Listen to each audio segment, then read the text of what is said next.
This morning we looked at the preliminaries to the generation of aspiration bodhicitta and the main body of its actual generation. And now, turning to the conclusion or completion of its generation, there are 5 steps or 5 parts. The first of these is a recollection of the benefits of generating aspiration bodhicitta. Having generated it, it's necessary that it continue to develop or increase. In order for that to occur, there needs to be an appreciation of its benefits and worth and an attitude of enthusiasm. If this appreciation and enthusiasm are present, then simply through possessing these, aspiration bodhicitta will naturally flourish or be intensified. If, on the other hand, you regret the generation of aspiration bodhicitta, then through the condition of that regret, it will be weakened. This is why, for example, when we are confessing or admitting wrongdoing, regret is appropriate, because the force or condition of that regret weakens or helps to eliminate the imprint of the wrongdoing. But in the case of something virtuous, like the generation of aspiration bodhicitta, you wish to avoid regret. So therefore, the first of the 5 parts of the conclusion is to reflect with enthusiasm and appreciation upon the benefits and qualities of your having generated this bodhicitta. Now, according to the Dongpo-Kupe Sutra, there are numerous benefits which are explained using analogies. For example, in that the initial generation of bodhicitta is the source of your future accomplishment of the qualities of all Buddhas, it is like a seed. In that it is the ground or basis on which all of the excellence of Buddhahood is developed, it is like the ground, and so forth. After the first step, which is the recollection of the benefits of aspiration bodhicitta, the second step in the conclusion, or what ensues upon the generation of bodhicitta, is actual training or actual cultivation of aspiration bodhicitta. In essence, this means that having generated it by taking the Bodhisattva vow, you do not simply leave it at that. You consult or study such texts as the Bodhicharyavatara by Shantideva, the Jewel Ornament of Liberation by Lord Gampopa, and so forth. And also you listen to the instructions on this topic that come from your teachers or spiritual friends. And in that way you learn how to protect aspiration bodhicitta from impairment and how to ensure that it continues to develop. And having learned these 2 things, you actually apply the appropriate methods for its protection and for its development. The third part of the conclusion is to train in the gathering or cultivation of the 2 accumulations. This is done in addition to the direct application in the protection and development of bodhicitta itself. Here you gather the 2 accumulations as an indirect means of developing bodhicitta, in the sense that the gathering or increase of the 2 accumulations forms a condition conducive to the development or increase of bodhicitta. You accumulate merit through such actions as generosity to sentient beings and so forth, and you accumulate the accumulation of wisdom through meditation. Fundamentally, you are practicing meditation or cultivating meditative absorption in order to be able to recognize the absolute or ultimate nature of all things. The meditation itself may consist of the tranquility meditation of bringing the mind to rest, or the insight meditation of increasing or heightening the mind's innate wisdom. But in either case, your motivation in doing this is in order to increase the bodhicitta that has been generated. The fourth part of the conclusion is training in avoiding something that is a direct cause of the impairment of bodhicitta and of the vow of bodhicitta. And this is training in avoiding the mental abandonment of any sentient being. The mental abandonment of any sentient being is a direct contravention of the vow of bodhicitta, because in essence the vow consists of a commitment to helping all beings without exception. Now, mentally abandoning sentient beings can occur in two ways. One way is when you simply give up on your project of attaining awakening for the benefit of others and bringing about their liberation. And you think, I simply cannot do this. I must abandon this intention to bring about the awakening of all beings. It's too much. But another way in which it can happen is by mentally abandoning any one sentient being, by thinking, even if I have the opportunity in the future to protect you, I will not do so. Even if I have the opportunity in the future to help you, I will not do so. Now, we normally produce a lot of kleshas, or mental afflictions. But these kleshas in themselves, while they do bring us harm, do not directly contradict bodhicitta. However, this particular form of thinking does. Because even if it is a minor form of mentally abandoning sentient beings, such as thinking I will not help one specific sentient being in the future, it does directly contradict bodhicitta and therefore impairs the vow. The fifth training, the fifth part of the conclusion of aspiration bodhicitta is training in avoiding the four negativities and cultivating the four virtues or virtuous things. And here the term virtues and negativities refer to four specific things that affect bodhicitta. The four things to be avoided or abstained from are first two that concern your relationship with the three jewels, Buddha, Dharma, and Sangha, and then two that concern your relationship with other sentient beings. The first of the four is to denigrate the holy. To denigrate the holy means to denigrate someone who has generated bodhicitta, but here more specifically as someone who is actually an awakened bodhisattva or Buddha. The second is to deceive the Venerable. And here the Venerable refers specifically again to Buddhas and Bodhisattvas. To intentionally deceive them is the second. And then the third is to cause regret where there is no justifiable reason for it. This refers to when you observe another being doing something virtuous, to intentionally discourage them from this and cause them to regret it by saying such things as, you shouldn't practice so much, you'll wear yourself out, or you shouldn't be so generous, you'll make yourself impoverished, and so on.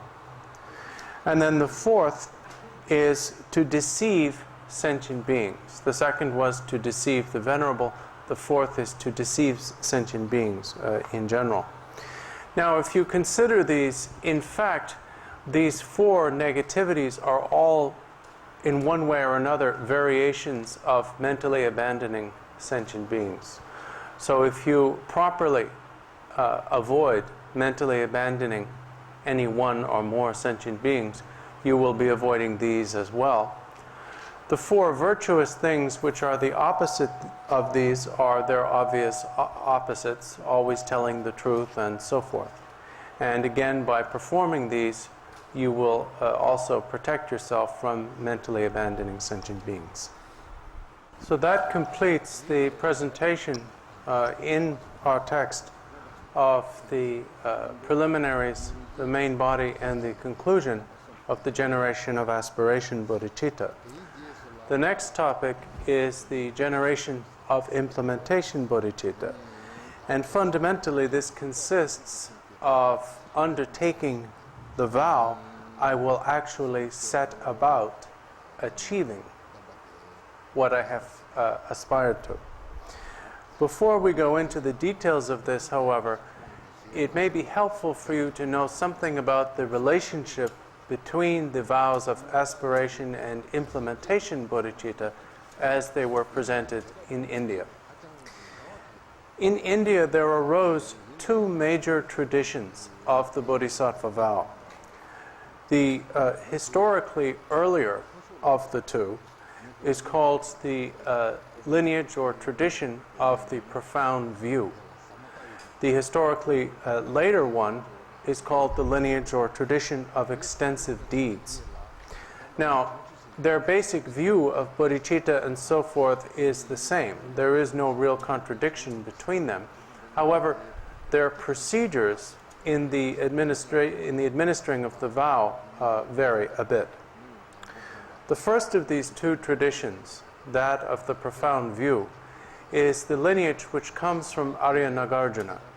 It therefore arose first, and it arose from the point of view of geography in the southern part of India. It is named after the fact that in Nagarjuna's presentation of bodhicitta, he emphasized the view.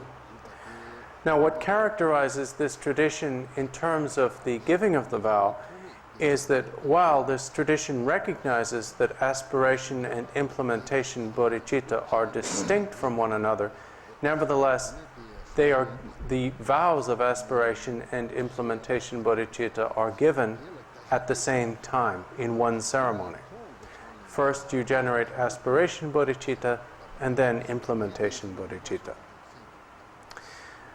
The second tradition, which arose geographically in what was then considered Western India, the Gandharan region, which we would now identify with Pakistan, and arose about 300 years after the initial appearance of Nagarjuna, is the tradition of extensive deeds, which was propagated by the great master Asanga.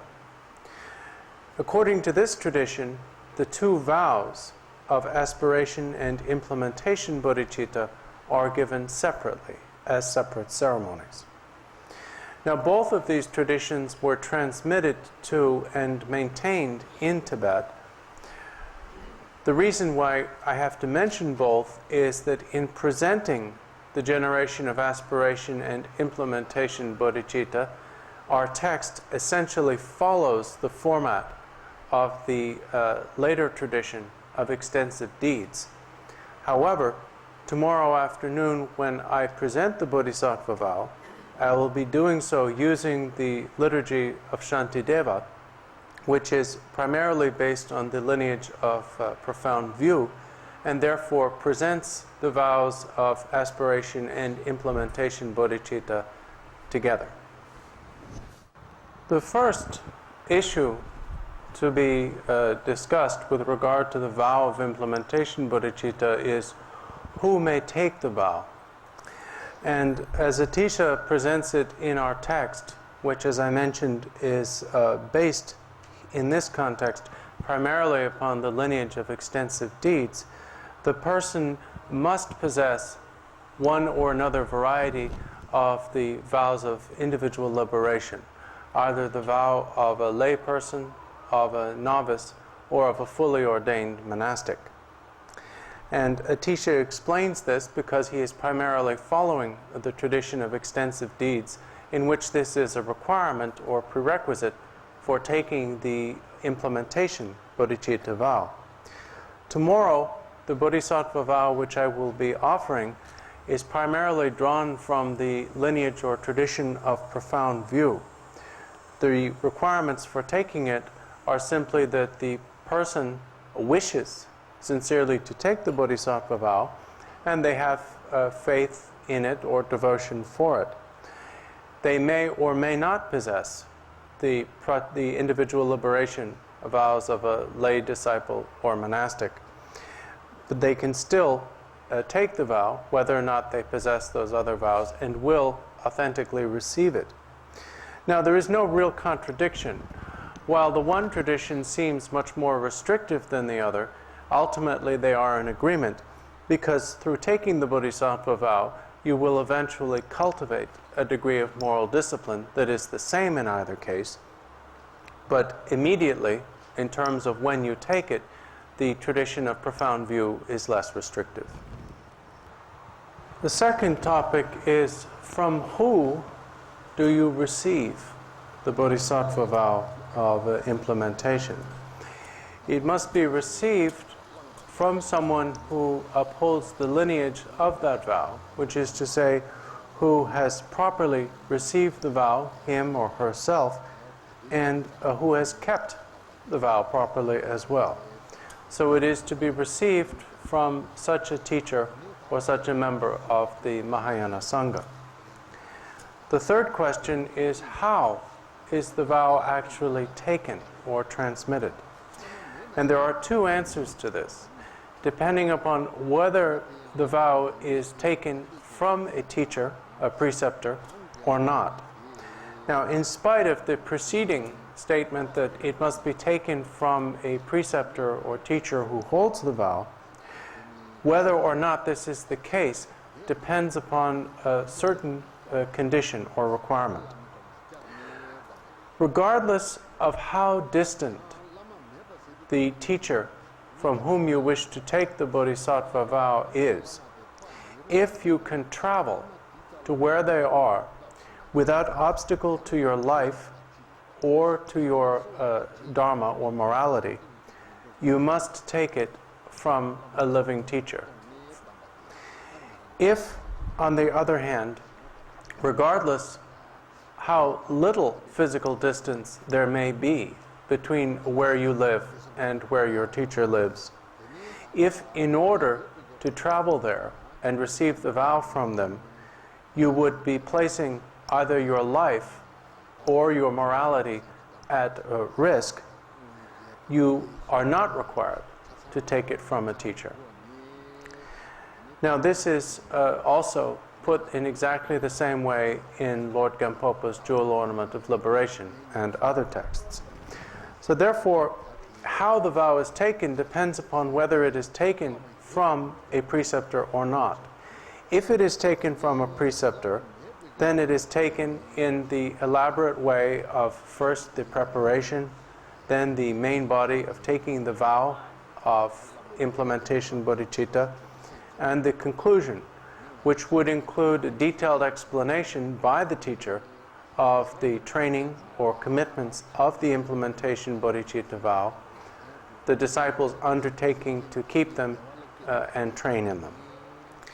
If the vow is taken without a preceptor, then first, generating bodhicitta as your intention for taking the vow, you would invite all Buddhas and Bodhisattvas into the sky in front of you, and considering that they are actually present, you would promise to establish all beings in a state of happiness, in that way generating bodhicitta, and also taking the vow by committing yourself to the actual means of accomplishing awakening and establishing all beings in a state of permanent happiness. And that is how the vow is taken in the absence of a preceptor. Essentially, there are three aspects to the commitment or the moral discipline associated with the Bodhisattva vow. The first of these is called the moral discipline of binding or restricting wrongdoing. Here, binding or restricting means restricting your conduct so that you abstain from that which you have identified as wrongdoing or inappropriate. In practice, this consists of the maintenance of the faculties of mindfulness, alertness, and care so that you avoid certain negativities of mind and expressing them in body and speech. Here, the major things that are identified as to be abandoned, and therefore the essence of the Bodhisattva's practice of the moral discipline of abandonment, is four things. The first two of these are varieties of aversion or anger. One type of anger that we sometimes generate is actual malevolence, where you have the intention, or at least the wish, to harm someone else, such as the thought, I must kill this person, or I must hit or beat this person. Another type of anger that we generate is rage. And rage does not involve actual plans of things you might do to that person, but it does involve a strong and uncontrolled burst of anger. So the first two things to be abandoned are malevolence and rage, because these are the opposite of love and compassion and are therefore destructive to bodhicitta. The second two things to be abandoned are aspects of attachment. The first of these is greed, where because of greed or stinginess, you are unwilling to do that which is beneficial or helpful to others. And the second is jealousy. And jealousy is singled out here because it is an important part of a bodhisattva's training to actively rejoice in the virtues accumulated by others. If, on the other hand, you are competitive and jealous and feel bad about anything good someone else does, that is obviously a problem. So these four things, malevolence, rage, greed, and jealousy, are the primary things to be abandoned in the practice of the first moral discipline of a bodhisattva, the moral discipline of abandoning wrongdoing. The second aspect of the moral discipline of a bodhisattva is the moral discipline of benefiting other sentient beings.